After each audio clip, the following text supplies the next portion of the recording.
Kasi si Sir, Sir Binyas. Okay, Binyas. Ano nga ayaw niya na? Ito ba Si administration manager is si Sir John Catulog. Okay, yes, okay. Bistado. Radyo Bistado. Sige. Ako yata ko or okay lang? Tanini may clip ka para nga pinipinin ka. No? Oo.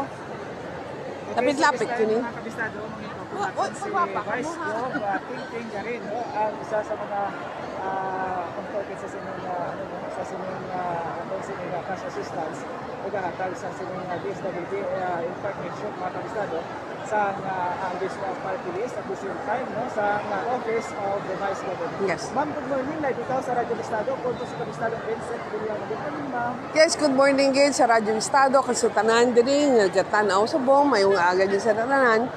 Ako si Vice Governor Ting Garin. I am currently here sa Banwa sa Barotac Nuevo, sa gwapo nila nga tama sa Castor Dome. No, gani, dire, we have more than 1,000 students, no, sa buong adlaw, nga kung sa diin maghatag ang Ambis Uwa Party List ng cash assistance sa aton ng mga grade 12 students. So, ano ni siya, tanan-tanan, nga grade 12, of course, sa public schools, sa Banwa sa Barotac Nuevo. So, more than 1,100 siguro.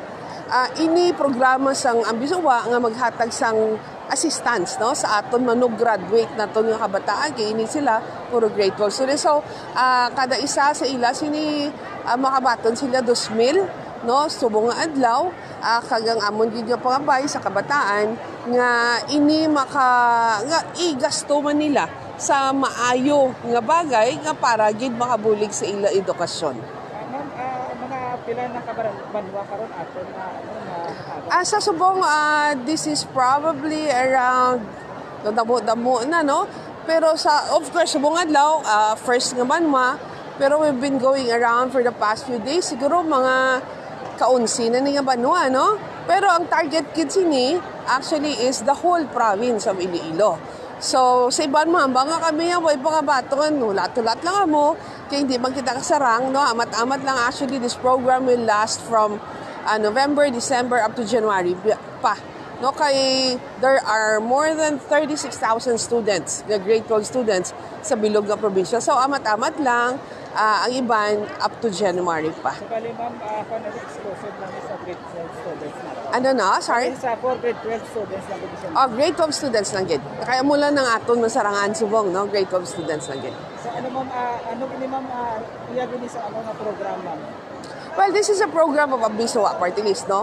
Ang Ambis niya nangita gid, no? Nangita sa pondo, of course, pero ang aton nga pondo ginapaagi ini sa DSWD, no? So gani ka pasalamat man kita sa regional director naton si RD Nochete, no, Carmelo Nochete, nga kung sa diin grabe gid ang bulig nila nga kagkaron ari man di sila, no?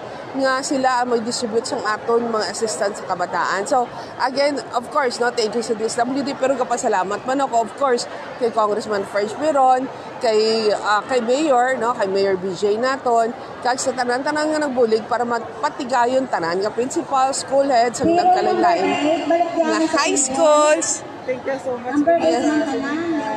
Tayo mo binatag mo dito sa Radyo Estado. Yeah. After this, ma'am, may katuan pa dito mga banwa? Well, yes, subong for the rest of the day, siguro 3 pa yun kabanwa diri sa 4th distrito. Yeah. So mga diri ma'am sa Barotac mo, mga pira target natin ng estudyante matagang? Ang listed is around 1,000, no? The same 1,000 man sa Dumangas, more or less 1,000, and also in Dingle and Dueñas as well. So with that, ma'am, thank you so much sa time. Thank you very much. Thank you. Thank you.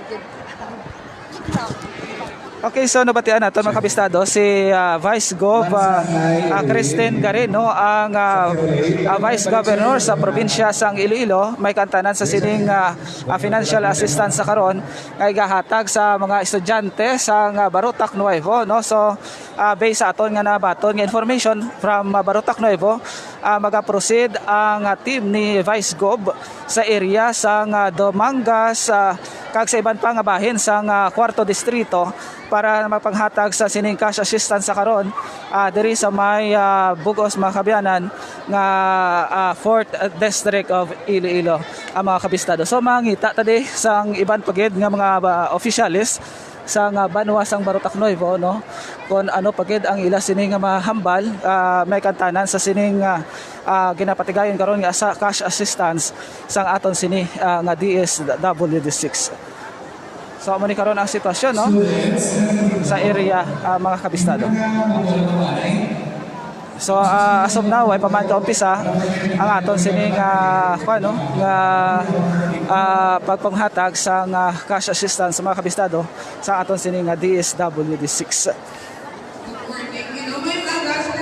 So far amo ni ang sitwasyon karon diri sa area sa Banwasang Barotac Nuevo. Ini si kabistadong Vincent Villano para sa balita kag serbisyo publiko Radyo Bistado.